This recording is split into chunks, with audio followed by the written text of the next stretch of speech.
Hi everybody. I just thought I'd put some short videos together because things are moving quite fast now, and I just wanted to keep everybody up to date. So this first video we'll just be talking about the minimum viable product. We'll be talking about cash flow, and we will be talking about remuneration and the next step. So just about cash flow, like I've said before, volunteering, although it's commendable, it doesn't actually work. There's all sorts of problems that it creates. So people need to be paid right from the start. So this is the obvious importance of cash flow to pay for people, but also to pay for the operations as well. There's things like the licensing from Microsoft for their 365 package, and some of their other things which we use. So it's obviously necessary for existence. Um, we have to be financially sustainable because this is a core requirement of accreditation for an RTO. So what they like to do is to look at a couple of years of cash flow from previous years. Um, but I think we can demonstrate it is going to take us a little bit of time before we get accredited. I think probably about 3 months, might be a little bit more. Now, some of the costs which are involved for RTO accreditation is that there's an $800 filing cost. Sorry, $600 filing cost where you submit the information which they require. They have a look at it, and then they say, well, you need to do this, you need to do that. And then the next thing that you do after that is that there's a fee of $8,000 to actually get registered as an RTO. And this is you pay your money, and then the inspectors come out, or they have a look at the paperwork to see if everything is matching. So it's very important to have demonstrated cash flow. The other thing you've probably noticed is that there's a discussion about MVP. I think there's a policy which a few people have had a look at it. Mainly the idea is that because we're a social enterprise, we're a charity. There's no upfront investment. Other than so far my time and covering the costs of some of the licenses. But what I want to do, obviously, is to get Equity Ed up and running without having to find financiers and things like that.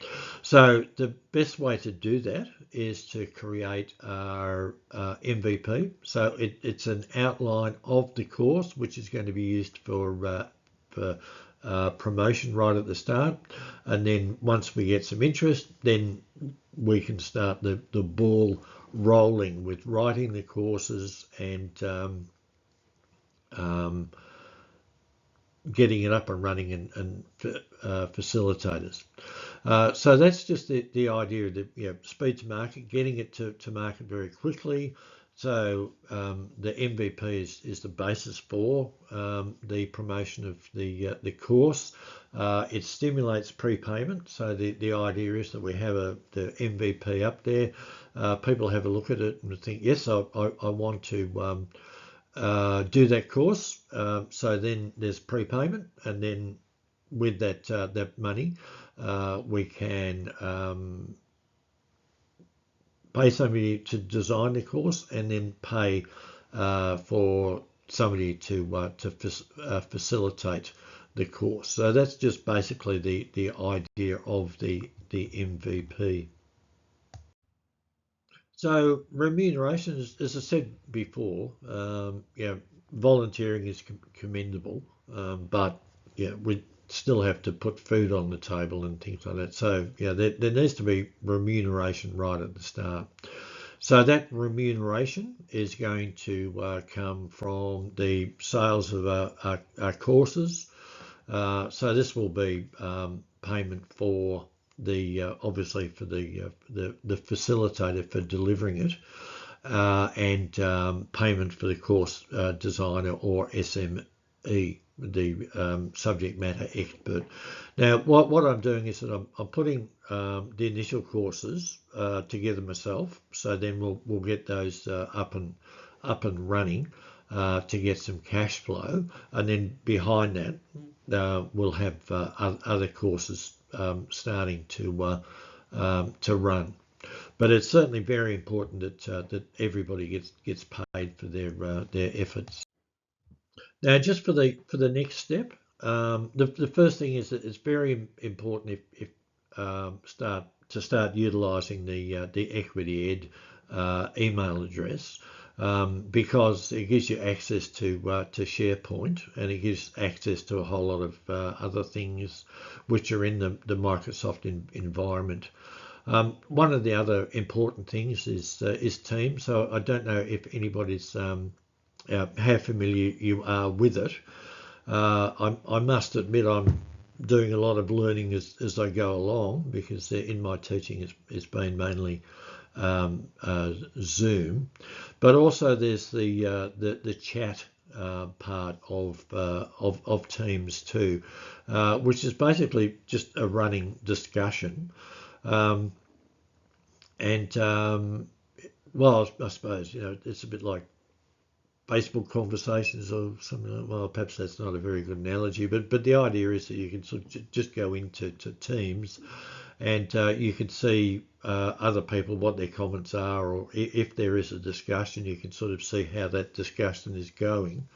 And I think it's one of the best and easiest ways to keep track of what's happening, particularly because we have multiple time zones. So you can just, if you're in a different time zone, you can just go back to Teams and sort of see what's actually happened. So that's one of the things that we need to do, and we can do that fairly easy with the Equity Ed email address.